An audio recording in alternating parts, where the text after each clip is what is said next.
Bien, nuestra sección expositiva en el día de hoy va a ser Lucas del 10:25 al 37. Y a pesar de que vamos a estar hablando de algo que yo estoy convencido de que ustedes han pasado por ahí en algún momento, estoy convencido de que hoy van a aprender cosas nuevas.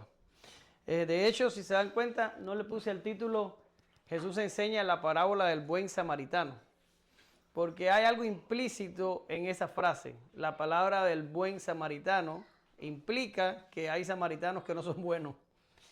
Y dije, no, está un poco clasista el título, así que lo voy a cambiar y lo voy a mejorar. Y entonces quise ponerle Jesús enseña quién es nuestro prójimo. Tu hijo que estás en un lugar donde hay muchachos con ciertas características, me imagino que en algún momento te terminan obstinando la paciencia. Hoy este mensaje te va a ayudar mucho a entender qué son ellos para ti, o para mí, o para cualquier otro de nosotros. ¿Ok? Lo cierto es que este mensaje de hoy y esta sección de la Escritura toca una de las fibras más íntimas y más reales del cristianismo, y es el tema del amor. Porque estamos acostumbrados a amar a los que nos aman. Y solo las personas que han nacido de nuevo pueden amar a los enemigos o a las personas que no tienen ningún tipo de relación con nosotros. Solo un hijo de Dios puede amar hasta allá. Por ende, si no somos capaces de amar hasta allá, al buen entendedor con pocas palabras, ¿verdad que sí?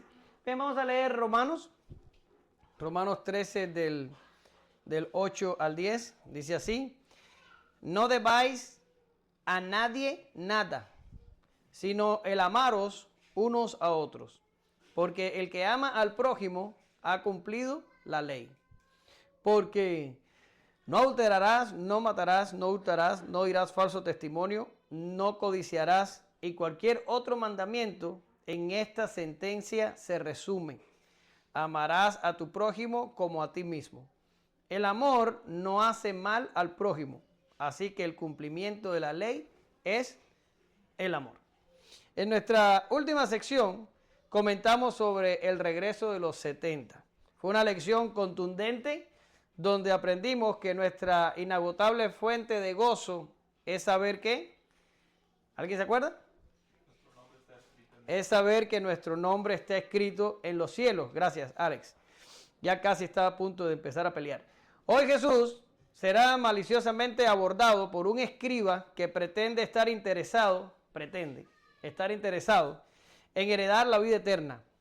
Y le responderá con una impresionante parábola que nos explica quién es nuestro prójimo.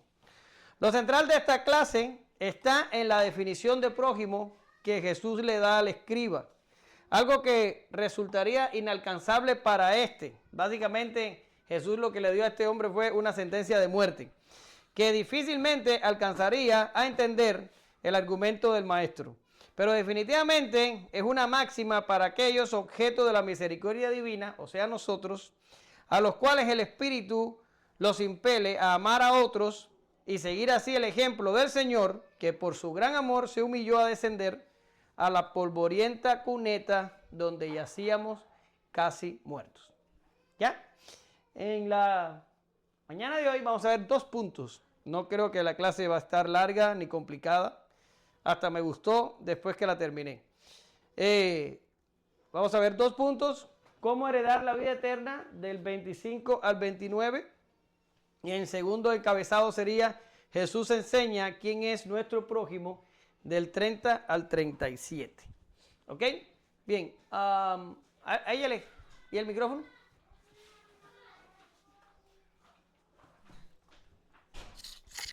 Ok, pásaselo a alguien.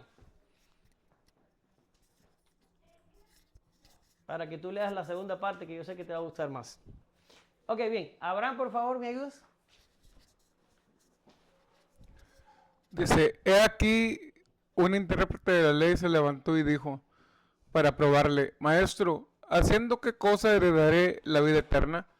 Él le dijo, que está escrito en la ley. ¿Cómo lees? ¿Cómo lees? Aquel respondiendo dijo, Amarás al Señor tu Dios con todo tu corazón y con toda tu alma y con todas tus fuerzas y con toda tu mente, y a tu prójimo como a ti mismo. Y le dijo, bien has respondido, haz esto y vivirás. Pero él, queriendo justificarse a sí mismo, dijo a Jesús, ¿y quién es mi prójimo? Muy bien, gracias. Bien, lo primero que encontramos aquí en este relato es un intérprete de la ley. Los comentarios que leí, los libros que leí, que no fueron muchos, pero los que leí, ellos traducen intérprete de la ley o escriba, lo traducen como abogado. Para nuestros tiempos modernos, un intérprete de la ley vendría siendo un abogado, o eso al menos es lo que dicen los comentarios y libros que leí. Sin embargo, yo creo que la palabra abogado para nosotros no se acerca todavía a la idea de lo que era un intérprete de la ley o un escriba en los tiempos de Jesús. Más bien creo yo, y esta es mi humilde opinión porque ya le estoy diciendo que estoy yendo en contra de lo que leí, es más o menos el trabajo de los jueces de la Corte Suprema. Los jueces de la Corte Suprema, que en cierto grado son abogados también, pero se especializan en esa labor de ser jueces, ellos interpretan cuando la ley ha sido bien aplicada o cuando la ley ha sido mal aplicada. Básicamente, si usted tuviera un caso legal aquí en Estados Unidos, sea de la naturaleza que sea, criminal o civil, si a usted no le gustan los resultados, usted puede ir apelando a las cortes de circuito y de ahí más para arriba hasta que llega a la Corte Suprema. Pero la Corte Suprema no hace juicios ordinarios, lo que hace es interpretar la ley. Y si él determina que en el juicio no se ha aplicado la ley como debió ser aplicada, lo que la Corte Suprema hace es que baja el caso a la Corte Inferior para que la Corte Inferior lo resuelva como debió haber sido resuelto. No sé si ustedes entienden el trabalenguas de lo que es más o menos el trabajo de la Corte Suprema en Estados Unidos, pero eso es lo que hacía un intérprete de la ley en los tiempos de Jesús.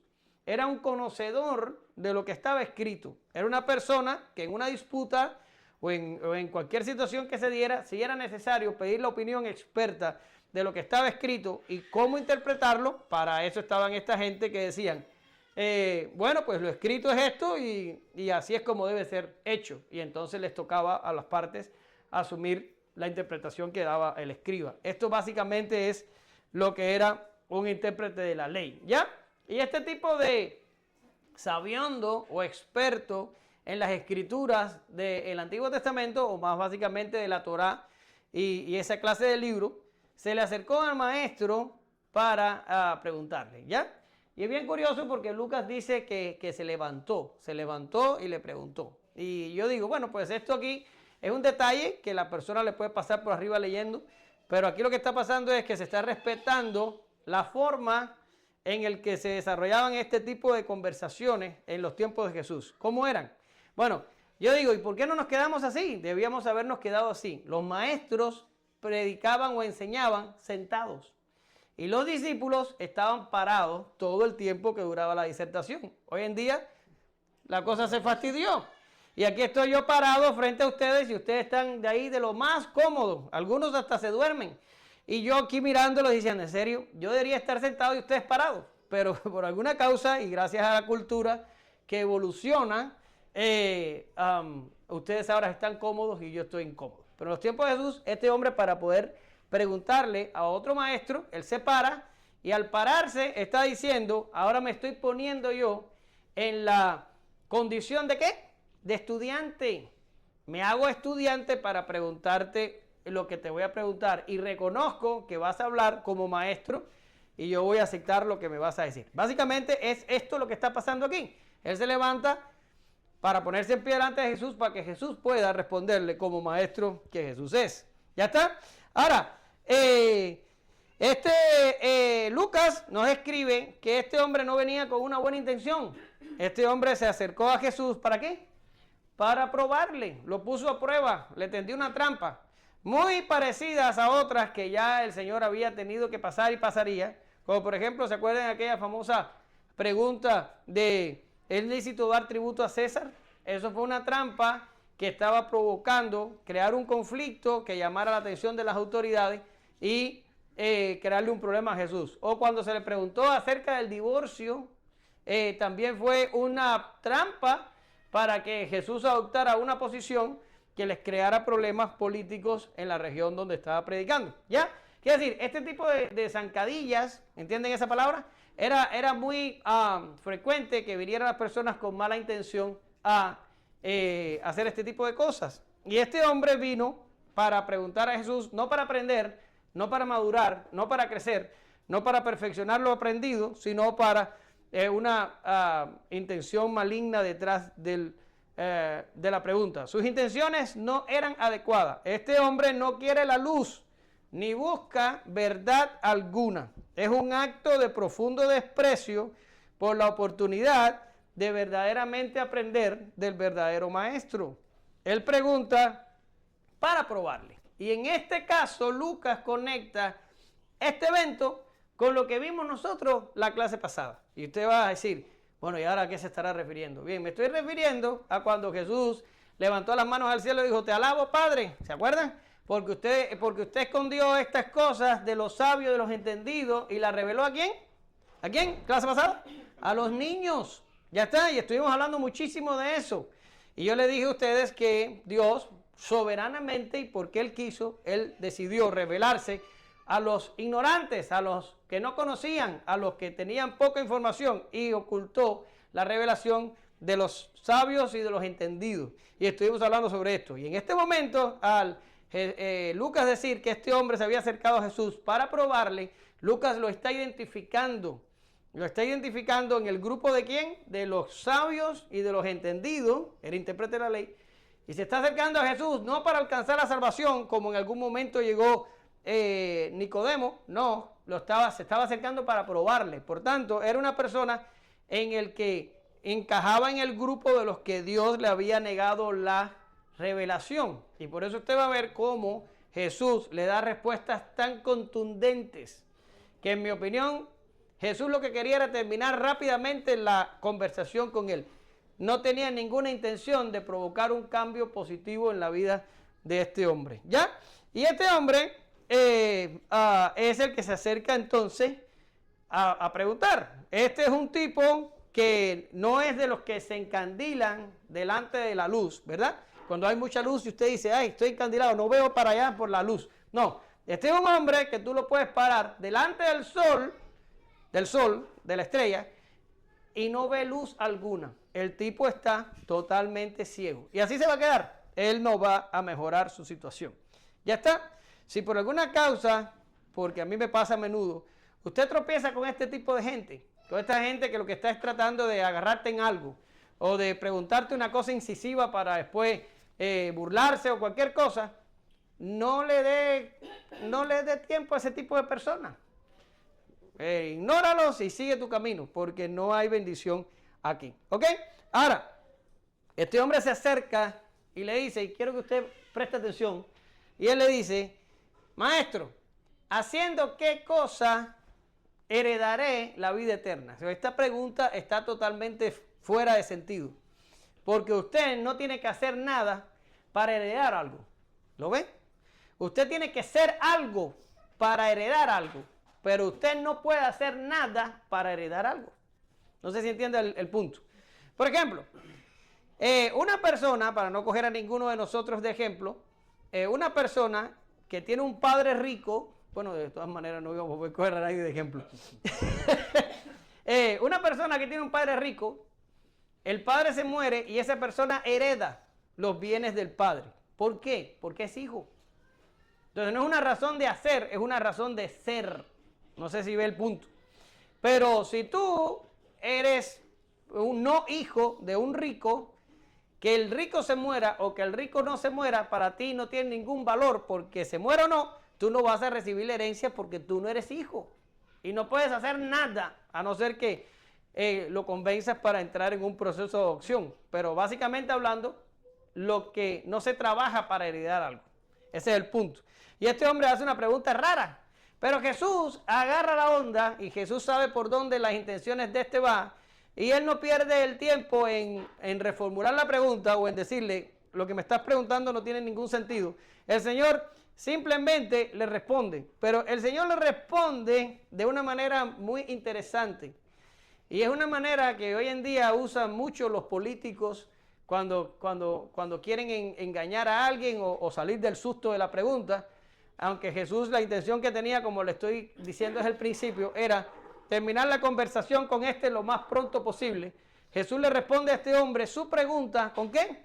Con otra pregunta, ¿ya?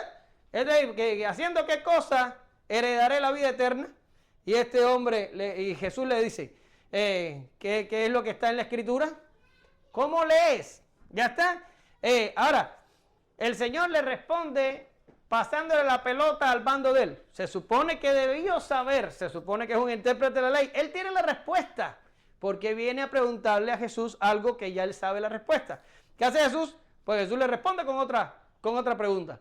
Los rabinos a veces hacían esto cuando no estaban interesados en tener una buena conversación. Y hay un chiste por ahí que lo encontré en un libro, en un comentario que tengo ahí, que el chiste dice, alguien pregunta, ¿por qué un rabino responde a una pregunta con otra pregunta? Respuesta. ¿Y por qué no debería un rabino contestar una pregunta con otra pregunta? Es un nonsense. Están haciendo una pregunta y responderle con una pregunta que hace que el ciclo regrese a la primera pregunta y ahí se hace un bucle que nunca va a salir de ahí. Así hizo Jesús. No estaba interesado en que este hombre ganara demasiada profundidad. Él no se cogió lucha con él. Y le dice, ¿cómo lees? O, ¿cómo interpretas? O, ¿qué es lo que entiende cuando lees la Escritura de la cual deberías ser experto? Y este hombre, fíjese, que da las respuestas adecuadas. Mira, el hombre le dice que tienes que amar a Dios y a tu prójimo como a ti mismo. Esa es la respuesta que da el escriba.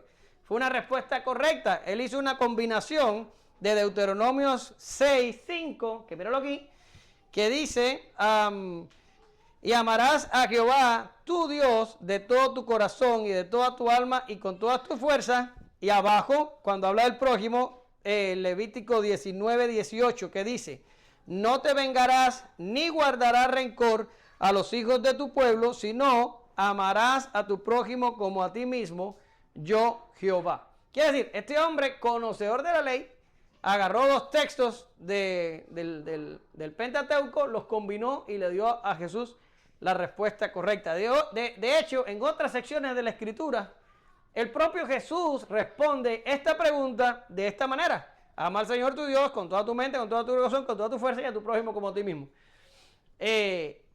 Y este hombre responde así. Cuando este hombre da esta respuesta, el Señor viene y le da la estocada final.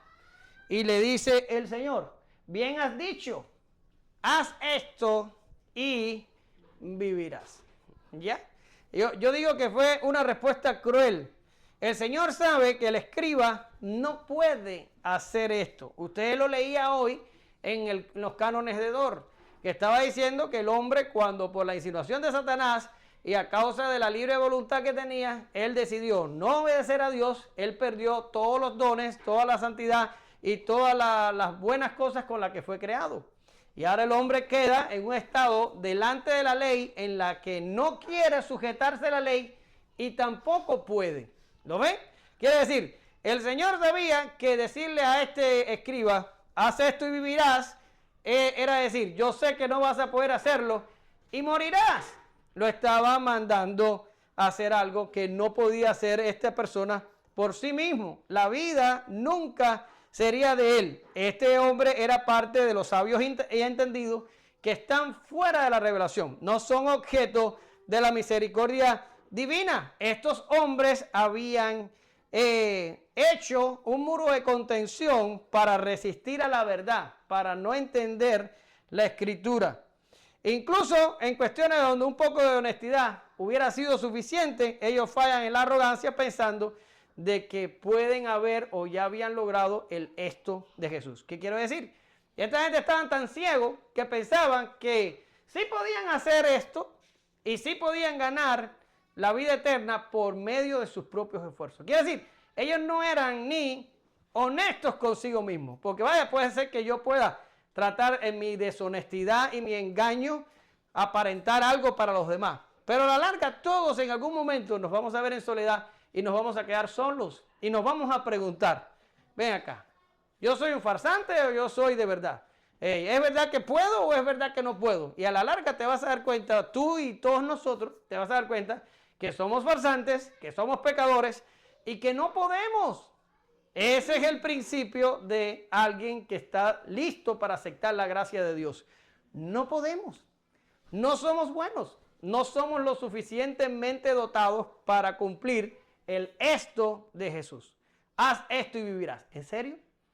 ¿En serio que vas a vivir tu vida amando al prójimo? ¿En serio que no vas a mentirle, que no vas a engañarlo, que no vas a adulterar, que no vas a robar, que no vas a maldecir, que no vas a decir falsos testimonios? ¿En serio te vas a pasar tu vida haciendo esto? Nadie puede. Pero esta gente eran tan deshonestos con ellos mismos que no se dan cuenta que no podían. Todo lo contrario. Ellos pensaban que podían y algunos de ellos pensaban que ya lo habían hecho y que ya lo habían logrado. El propio apóstol Pablo en un momento dice, no es que yo lo haya alcanzado ya, pero prosigo la meta. Un hombre que había estado hasta en el tercer cielo y no tenía ni la pretensión de decir, no, yo soy de los que soy. El tipo se mantenía en una posición de humildad, reconociendo que si era algo, lo era por la gracia de Dios. Muy bien. Ahora, la situación de este señor empeora porque Jesús le da una respuesta para que la conversación se terminara. ¿Qué quería saber? Esto, ya lo sabes, vete. Pero este hombre andaba buscando algo más. ¿Qué estaba buscando? Estaba buscando un poquito, y les traje dos textos que, disculpen, que respaldan lo que les acabo de decir, de que no podemos guardarlo a no ser que el Señor nos ayude. Mira, dice, por tanto guardaré mi estatuto y mi ordenanza, las cuales haciendo el hombre vivirá en ellos, yo Jehová. Y dice abajo, y la ley no es de fe, sino que dice, el que hiciera estas cosas vivirá por ellas. Sí, como si fuera fácil de lograrlo. ¿Verdad? Ese argumento en Gálatas Pablo lo usa para decir que nadie se puede salvar guardando la ley, porque nadie puede guardar la ley absolutamente, perfectamente, y como lo exige la propia Escritura. No se puede. ¿Ya está? Ahora, seguimos. Este hombre andaba buscando una pizca de gloria, andaba buscando un poquito de reconocimiento, estaba tratando de arrancar de Jesús alguna alabanza. Y dice el texto, queriendo justificarse a sí mismo, le pregunta entonces al Señor, ¿y quién es mi prójimo? Ahora, este texto no lo entiendes si no sabes que para el judío el concepto de prójimo era un concepto restringido. Ellos no pensaban que todos los hombres eran prójimos. Ellos pensaban que los israelitas eran prójimos, el extranjero que quería ser israelita y que estaba dentro de ellos eran prójimos.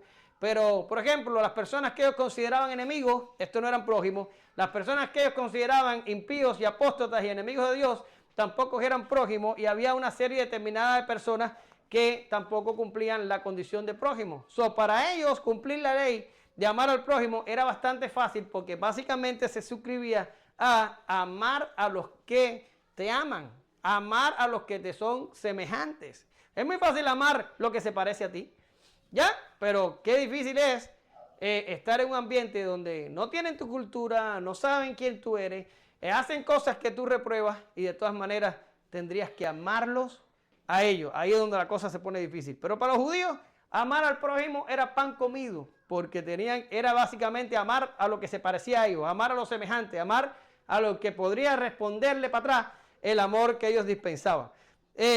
Por eso Jesús más adelante los culpa a todos estos escribas, fariseos y a todos estos hipócritas que eran líderes religiosos en los tiempos de Jesús.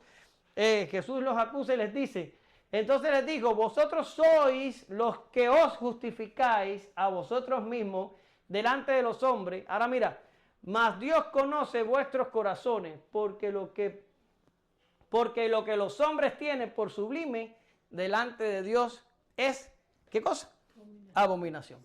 Quiere decir, lo que este tipo pensaba que él estaba haciendo bien, lo estaba haciendo terriblemente mal. Y en lo que se quería alabar era abominación, porque él, con un poco, como dije antes, de honestidad, pudo haber sabido que él básicamente estaba fallando en todo eso.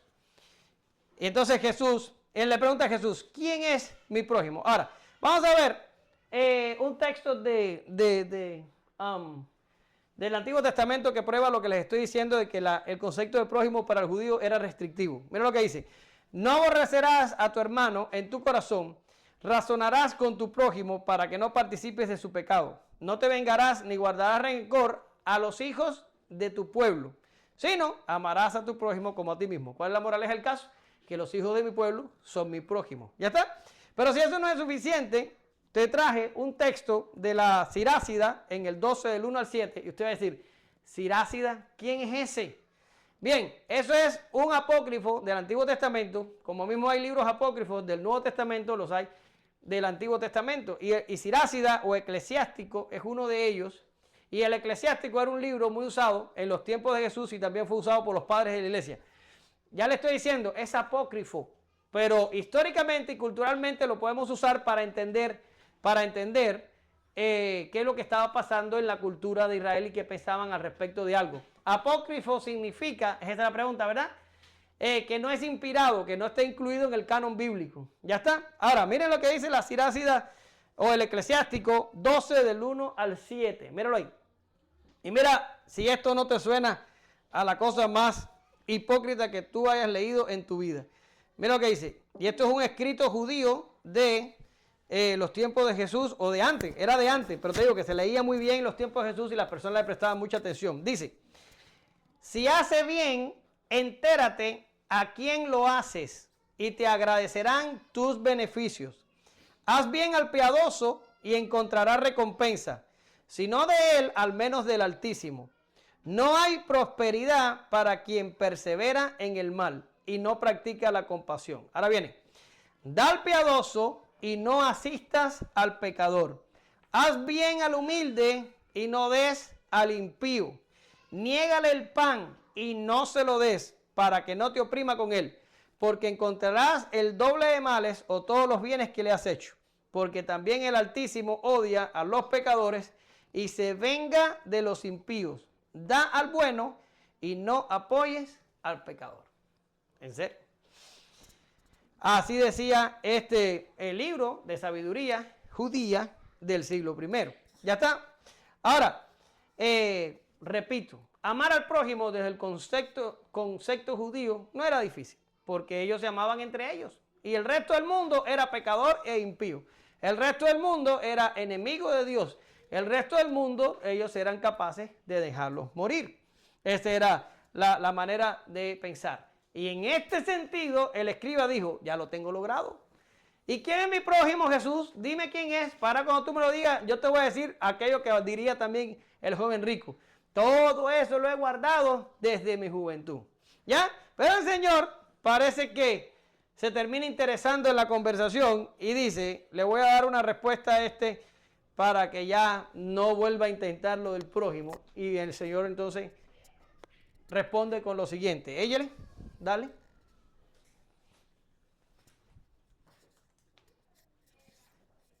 Respondiendo Jesús dijo, un hombre descendió de Jerusalén a Jericó y cayó en manos de ladrones, los cuales lo despojaron e hiriéndole se fueron dejándolo medio muerto.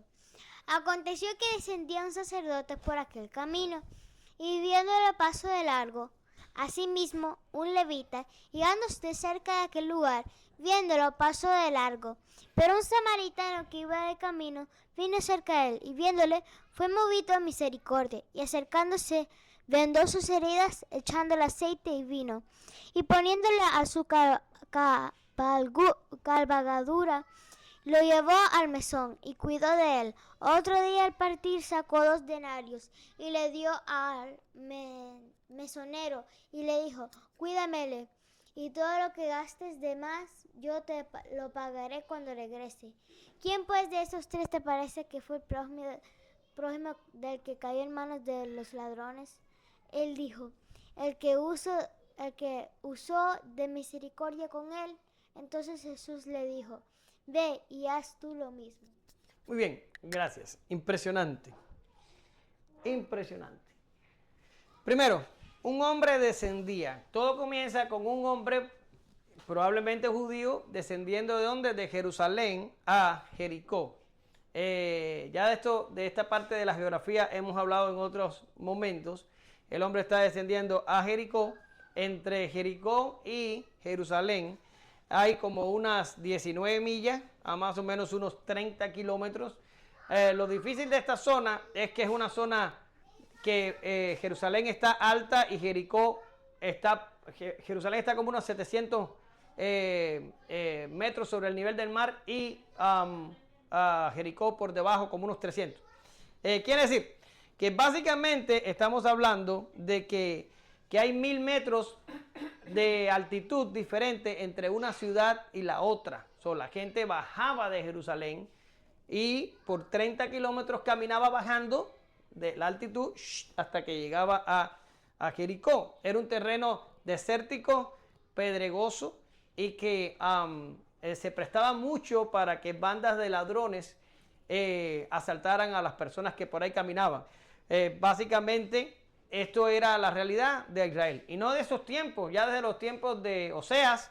Oseas había denunciado que había bandas de sacerdotes, escuche, que se dedicaban a asaltar a las personas que iban camino a Jerusalén o descendían de él. Bien, pero lo geográficamente que nos interesa, terreno pedregoso, desértico, que se presta a hacer este tipo de emboscadas y van descendiendo porque hay 1000 metros de diferencia en la altitud. 30 kilómetros, 19 millas.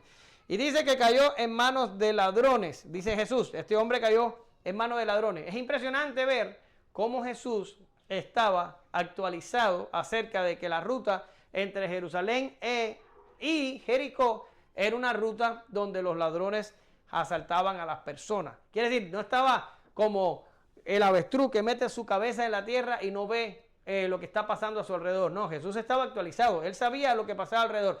Él estaba al tanto de la situación y no solamente era lo de él y ya, no sabía. Y a veces tú le preguntas al creyente, oye, ¿te enteraste de esto? ¿Qué pasó? ¿Dónde? ¿Se cayó? No sabe, están perdidos. Como decimos nosotros en Cuba, están en el pueblo y no ven las casas. Pero Jesús sabía y usó una situación real para hacer esta parábola. Y dice, el hombre bajó de Jerusalén a Jericó y en el camino fue asaltado por ladrones. Ahora dice Lucas que Jesús dice que le asaltaron, le despojaron y le dejaron medio muerto. Ahora, recuerda que esto lo está escribiendo un tipo que tiene conocimientos de medicina y que este hombre había hecho una investigación, ¿se acuerdan? Una investigación bien comedida y había prestado mucha atención al detalle, y para que este señor diga que el hombre había sido dejado medio muerto es porque el tipo estaba medio muerto, según lo que Jesús explicó. ¿Verdad que sí? Entonces, para un momento ahí. No es que esto pasó, esto es una parábola, pero lo que te quiere decir que la forma en que fue dejado fue una forma que su vida peligraba, necesitaba ayuda inmediata o si no, irremisiblemente moriría. El Señor puso la condición de esta persona tirado al lado del camino en la peor condición posible. ¿Ya está? Eso es lo que quiero decir. Ahora, Jesús ahora va a enviarles 3 personas que van a pasar cerca del hombre. ¿Ha oído usted historias semejantes a estas? ¿Se acuerda del hombre que se está ahogando y le mandaron una barca y después le mandaron una segunda y después le mandaron una tercera? Se muere y va al cielo y le dice, Señor, no me ayudaste. Y dice, hombre, si te mandé 3 barcas. Bueno, pues esto es una parábola similar. Es una parábola donde el Señor pone al tipo gravemente herido, tirado medio muerto a la orilla del camino y le va a mandar 3 personas a ver cuál de ellos se ayuda. Es algo que está usted y las personas que escucharon a Jesús acostumbrados a este tipo de historia. ¿Ya está? Entonces viene el primero. Y el primero era un sacerdote. Ahora, el Señor usa un esquema muy interesante. Y es el esquema o la división que se hacía en el pueblo de Israel en esos tiempos de acuerdo a la cercanía a los santos. ¿Ya? Y si lo dividías si tenías atención a la cercanía a los santos, estaban los que estaban arriba en la cúspide. ¿Quiénes eran los que más estaban cerca de la presencia de Dios? Los sacerdotes. Eran los que podían entrar al lugar santo y santísimo y tener a Dios, vamos a decirlo de una manera rara, pero vamos a decirlo, más cerca. ¿Ya está?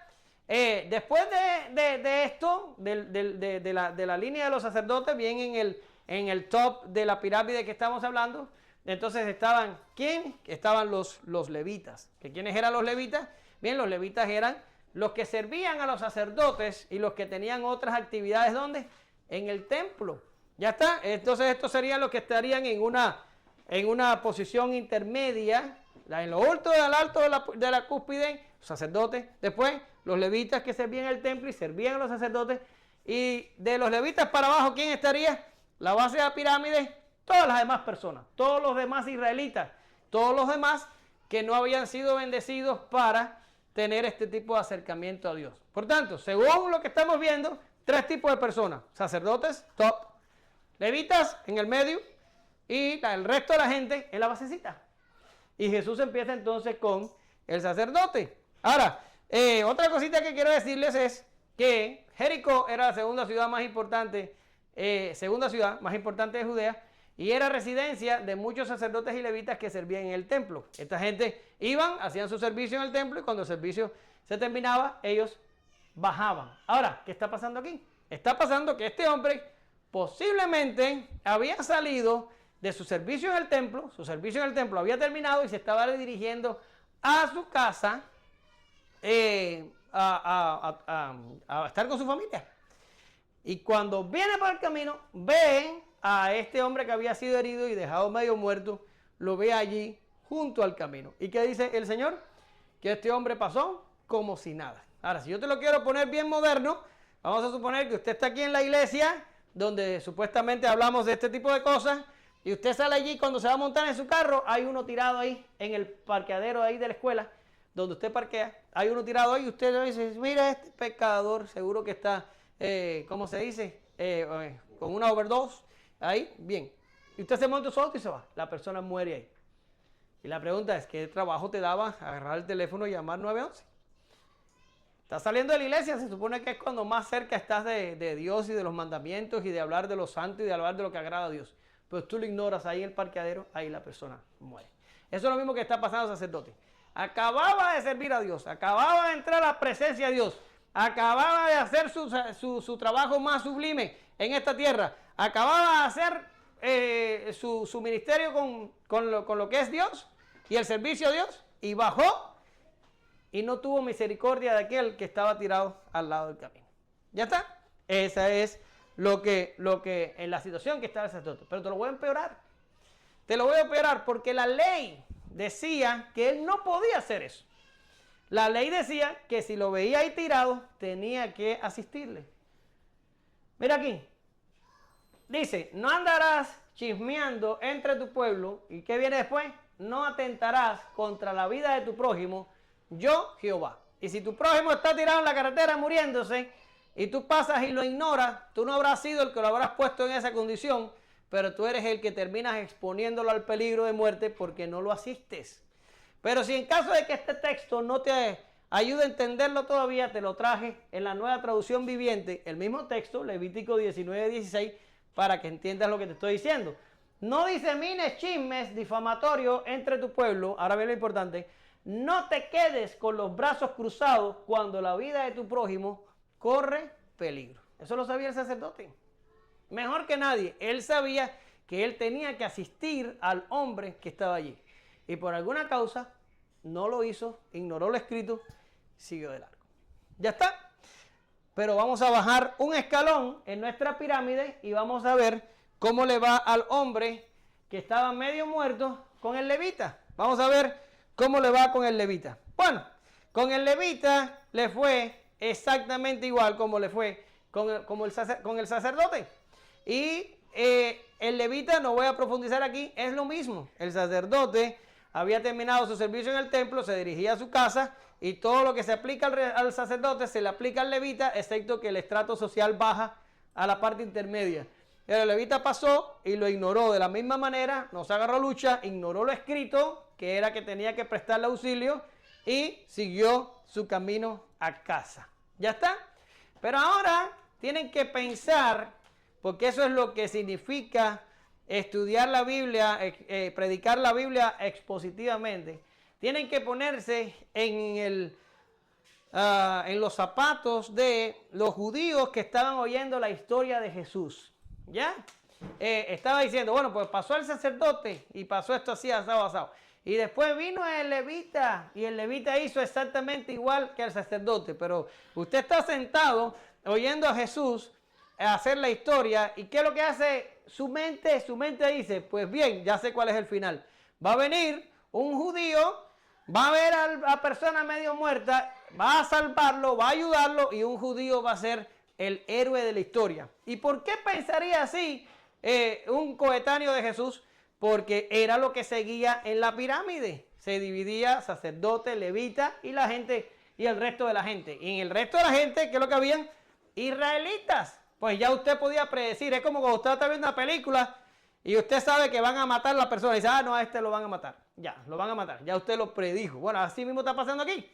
La gente estaba lista para que viniera Jesús a decirle que iba a venir un judío que descendía de Jerusalén y ayudó a la persona. Pero Jesús... Y esto es la brillantez de Jesús, es impresionante. Jesús, yo le llamo que establece un elemento disruptivo. ¿Qué es lo que es un elemento disruptivo? Es algo que entra en la historia y la trafuca, la cambia, la vuelve patas arriba, explota las mentes de sus oyentes. ¿Cuántos han jugado billar aquí? ¿Cuántos han jugado billar? Bien, usted tiene el triangulito de bolitas en el medio, yo no sé mucho de billar, pero usted tiene otra bola blanca, le mete un viandazo con el palo, o como se llama esa cosa, y eso sale la bola y choca al triangulito, ¿y qué es lo que debe pasar? Que ¡brum! Salen todas las bolas para todos lados de la mesa, y ya el triangulito bonito de bolas que estaba en el medio, ya no hay nada, las bolas salieron ¡brum! Por toda la mesa. Y si usted tiene suerte, algunas de esas entrarán dentro de los hoyos y toda la onda. ¿Verdad? Eso es lo que le pasó a la historia de Jesús aquí. Él introdujo un elemento disruptivo y voló la historia por los aires porque rompió todo lo que se esperaba que iba a pasar en tercer lugar. ¿Y cómo lo hizo? El Señor dice, pero venía un samaritano. Ya se echó a perder la cosa. Tocaba un judío, no tocaba un samaritano. Porque ya hemos hablado en otros momentos de que los judíos y los samaritanos, ¿qué cosa?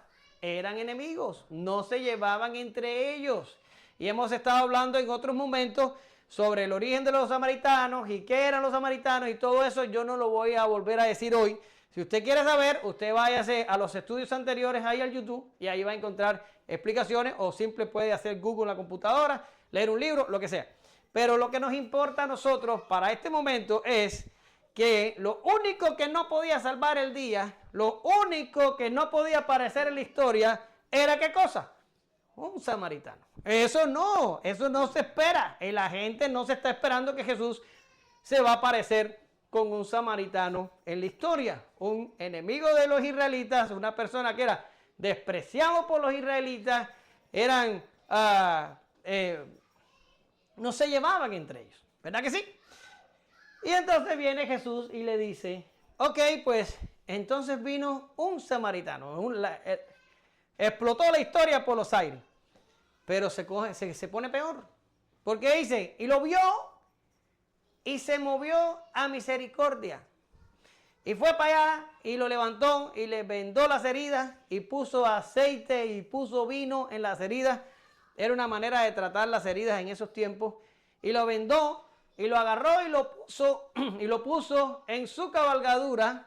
Es decir, si tú vas montado en un caballo o en un asno o en lo que sea, tú eres el dueño del caballo y vas, ¿cómo se llama? En él.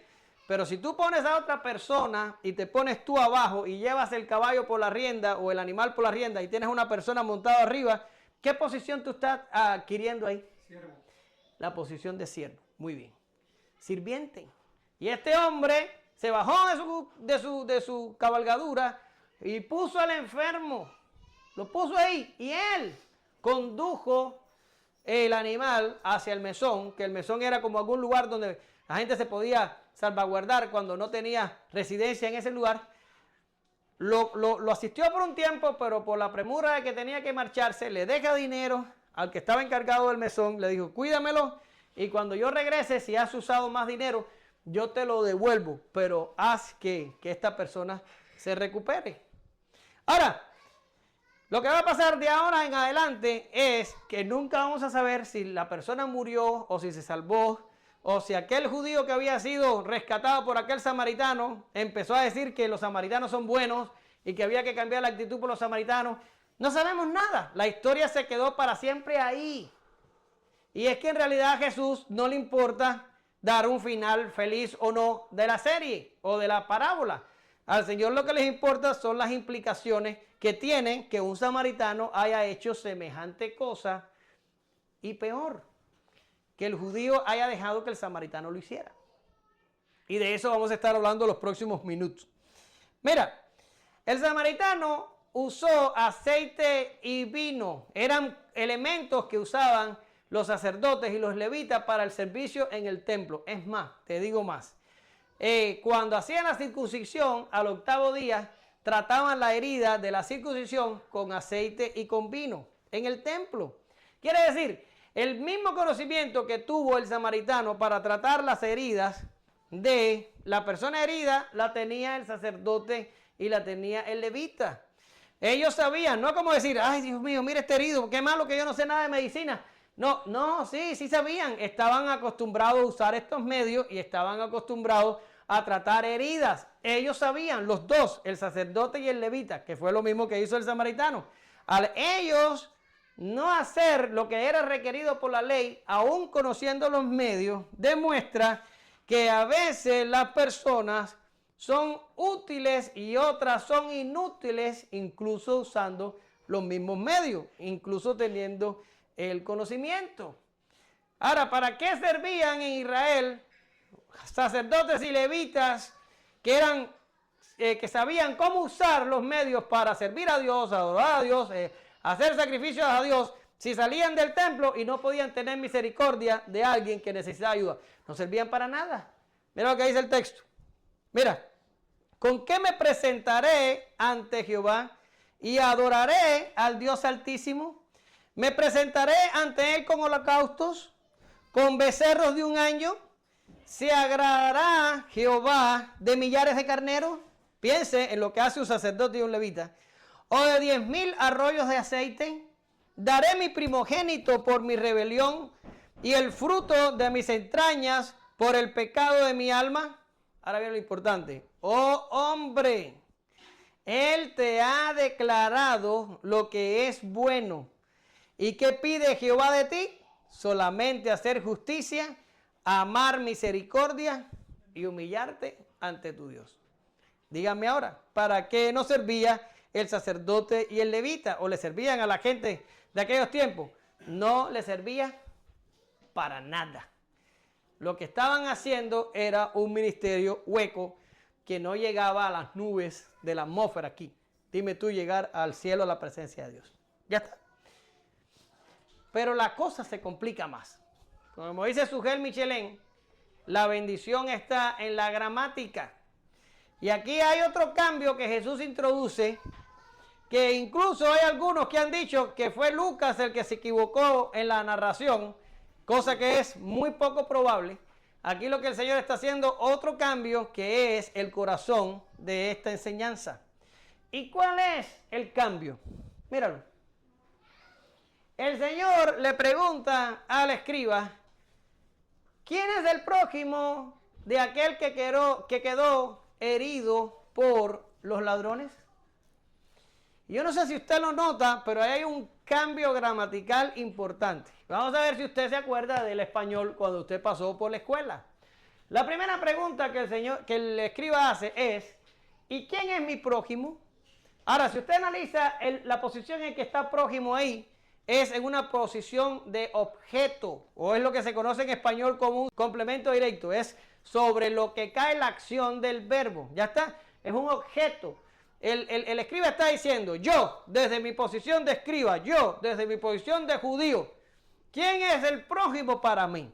O sea, yo soy el que lo escojo, yo soy el que lo determino, yo soy el que digo a quién yo voy a amar. Pues, ¿quién es el prójimo para mí? Esa es la posición que tiene la palabra prójimo en el 10:29. Es un complemento directo o un objeto de la acción. ¿Lo veis? ¿Está de acuerdo? ¿Verdad que sí? Pero Jesús le dice, ¿quién fue, en el 36, quién fue el prójimo del que cayó en manos de ladrones? Y ahí lo cambió. Es brillante. Porque aquí el prójimo no es objeto, aquí el prójimo es sujeto. Aquí está recibiendo la acción, aquí está dando la acción. Aquí está escogiendo un prójimo desde una posición de autoridad. Y aquí el prójimo es aceptado por uno que está muriendo en una polvorienta cuneta. No sé si entiendes lo que te estoy diciendo. El cambio es abrumador. El Señor cambió y dijo, no te sientes en tu silla cómoda, en tu casa confortable y con todas tus comodidades a determinar quién es tu prójimo. ¿Verdad que sí? Tú que eres de allá de los centros esos, ¿verdad que el que está de guardia puede mirar a los jóvenes y decir, y no te estoy juzgando ni nada, pero eres perfecto para esto. Estos muchachos endemoniados que lo hicieron todo mal y que están aquí, se lo merecen y no sé qué, porque tú estás de guardia y ellos están presos o retenidos o no sé cómo se les dice. ¿Verdad que sí? Pero el Señor te dice, no puedes verlos así. Tienes tú que ponerte en una posición de vulnerabilidad. Te tienes que ir a la cuneta polvorienta donde estaba el moribundo, ponerte ahí y ver que tu vida peligra y estás deseando que aparezca tu prójimo y te salve la vida, y te vende las heridas, y te monte en su cabalgadura, y te lleve el mesón, y que invierta tiempo y dinero en salvar tu vida.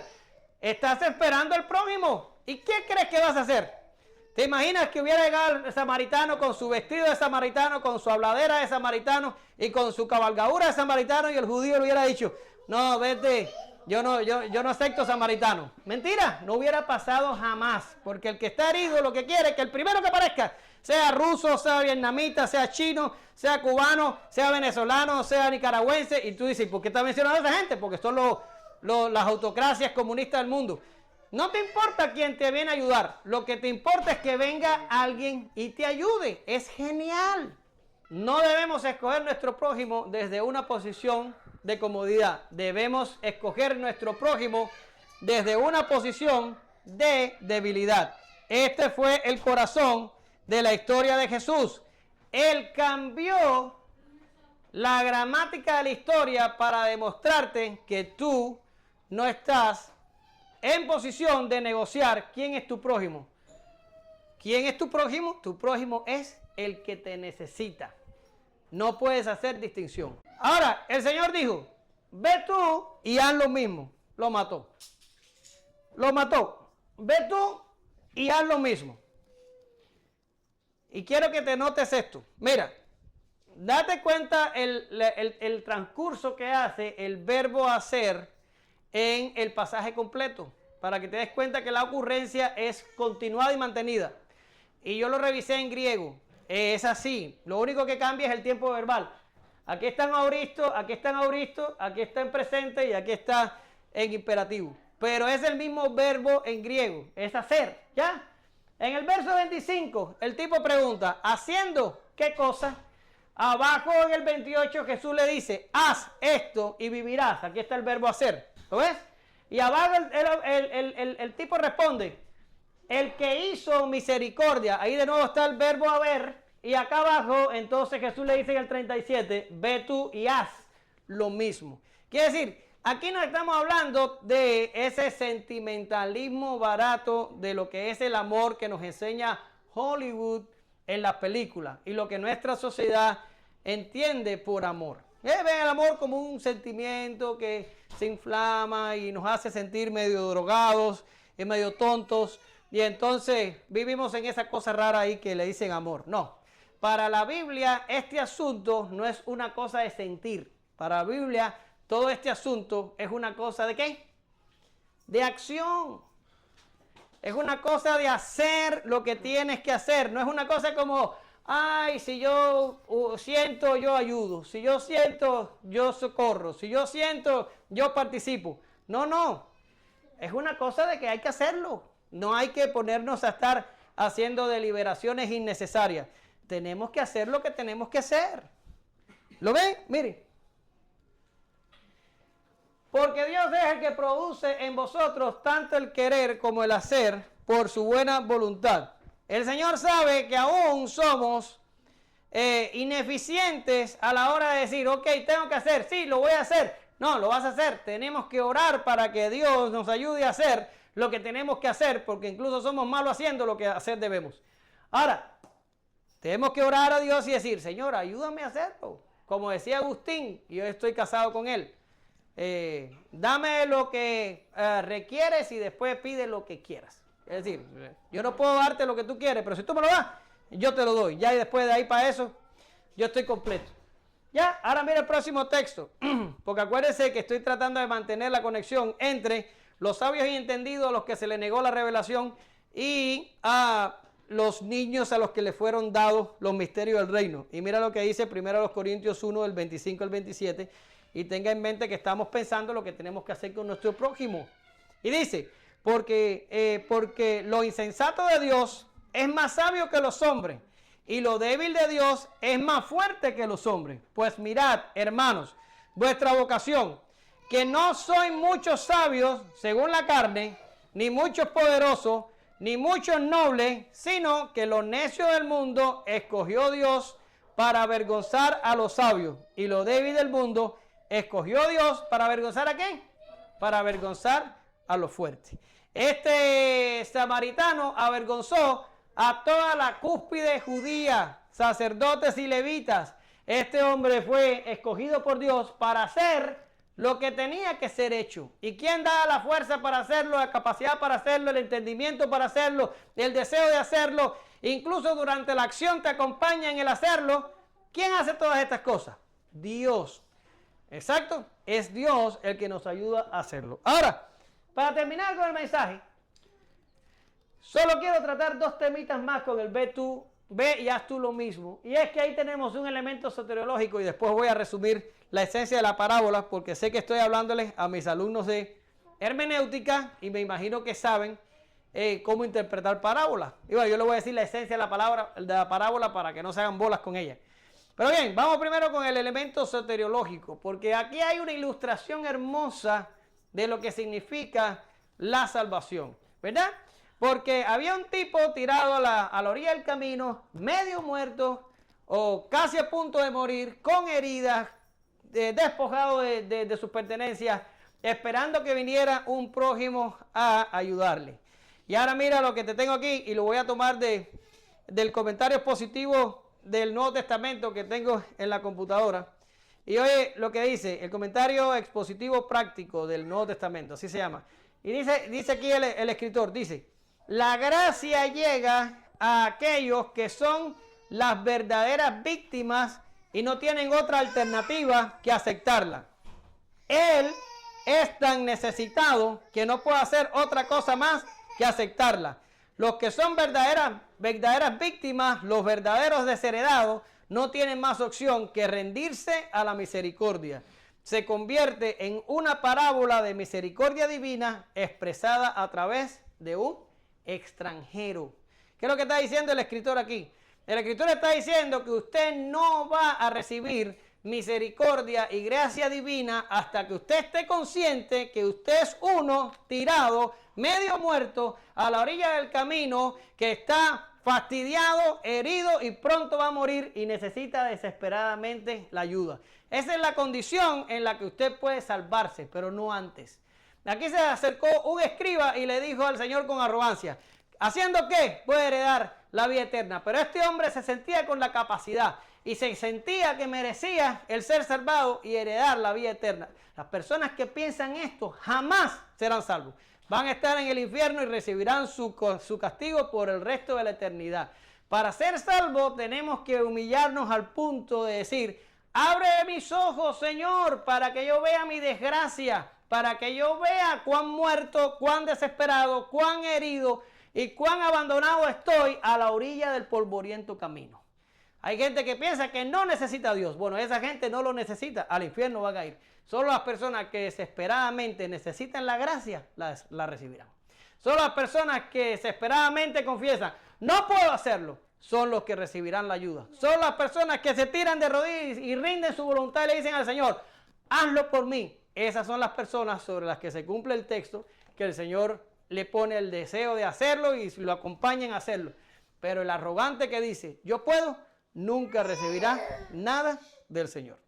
Ya está. Y la esencia de la parábola. La quiero puntualizar porque he hablado tanto que a lo mejor corro el riesgo de que usted ahora mismo diga, ¿y por fin qué pasó con la parábola? Bien, la parábola, cuando yo les di a ustedes hermenéutica, yo les dije que ustedes tenían que hallar qué cosa en las parábolas. ¿Qué cosa? ¿Alguien se acuerda? Una verdad central. ¿Ya? Porque si usted se pone a encontrar demasiadas verdades, entonces eso va a complicar la cosa y nunca va a llegar al asunto en cuestión. Ahora, ¿cuál es la esencia de la parábola que hemos estado viendo? Bien, la esencia de la parábola es responder una pregunta. ¿Y cuál fue la pregunta? La pregunta fue, ¿quién es mi prójimo? La parábola intenta responder la pregunta, ¿quién es mi prójimo? Pero cuando tú preguntas, ¿quién es mi prójimo? Tú estás añadiendo un elemento restrictivo a la propia pregunta. Porque si tú dices, ¿quién es mi prójimo? Es porque tú tienes en tu mente que hay personas que puedan que sean tu prójimo, pero hay personas que puedan que no son tu prójimo. ¿Lo entiendes? Y la parábola responde que no existe la persona que no sea tu prójimo. La persona que no es tu prójimo no existe. Esa es la esencia de la parábola. Lo único que tienes que hacer es cambiar la posición de poder por una posición de estar muertos y heridos a la orilla del camino. Cuando te toca escoger el prójimo, tienes que ponerte en esa posición, en una posición de vulnerabilidad. Y entonces vas a entender que tu prójimo es el que llegue y te ayude. Entonces inviértelo y te vas a dar cuenta que el prójimo es cualquiera que te necesite. La esencia de la parábola. ¿Quién es mi prójimo? La parábola te dice, cualquiera que te necesite. Bueno, y si es mi enemigo, cualquiera que te necesite. Pero si es la persona que más mal me ha caído en toda mi vida, cualquiera que te necesite. Pero tú no sabes lo que me hizo sufrir esa persona a mí. Cualquiera que te necesite. ¿Sí? ¿Qué enseñanza exquisita, incomparable? Estoy concluyendo. ¿Qué fuentes nuevas de caridad no ha abierto esta parábola en el espíritu humano? Ríos en el yermo, corrientes en el desierto. ¿Qué nobles instituciones cristianas no han fundado tales palabras? Todas ni soñadas mientras no llegara aquel ser maravilloso a bendecir este mundo sin corazón con su amor incomparable. Primero en palabra y luego en hechos, que han traducido sus palabras en carne y sangre y derramado la vida de ellas a través de aquella humanidad que Él ha hecho suya. No andemos a tientas y confundidos. Sabemos que Dios nos ha dado a Cristo y que su Espíritu está en nosotros. Roguemos entonces para ser usados como instrumentos de su amor a cualquiera que nos necesite. Si Dios está con nosotros, somos ayuda, socorro, auxilio, respuesta y consuelo para aquellos que yacen junto al camino sujetos a muerte. La sentencia de Jesús es la misma. Ve y haz tú lo mismo. Te damos gracias, Señor, en esta mañana. Señor, es fácil amar a los que nos aman. Es fácil amar a nuestros semejantes, es fácil amar a nuestros hermanos de la iglesia, pero cuando el prójimo se extiende más allá de nuestra área de confort, la cosa se vuelve difícil. Pero solo aquellos que han sido cambiados de una vez por tu Espíritu Santo están en capacidad de amar con esa medida. Señor, incluso cuando tenemos la capacidad, nuestro ser pecaminoso se resiste a obedecerte por causa de nuestra arrogancia y por nuestro desmedido sed de venganza. Ayúdanos a ser como tú, ayúdanos a mirar como tú, a sentir como tú, a actuar como tú. Que esta iglesia extienda la mano al que lo necesite, sin importar quién sea, que no hagamos distinciones innecesarias y que veamos a todos los hombres como iguales a nosotros, Señor. Con la única diferencia que nosotros tenemos respuesta, que nosotros te tenemos a ti y que podemos por medio de un interés adecuado transmitirle la verdad que su alma tanto necesita. Ayúdanos, Señor, por tu misericordia. En el nombre de Jesús. Amén. Gracias, Señor.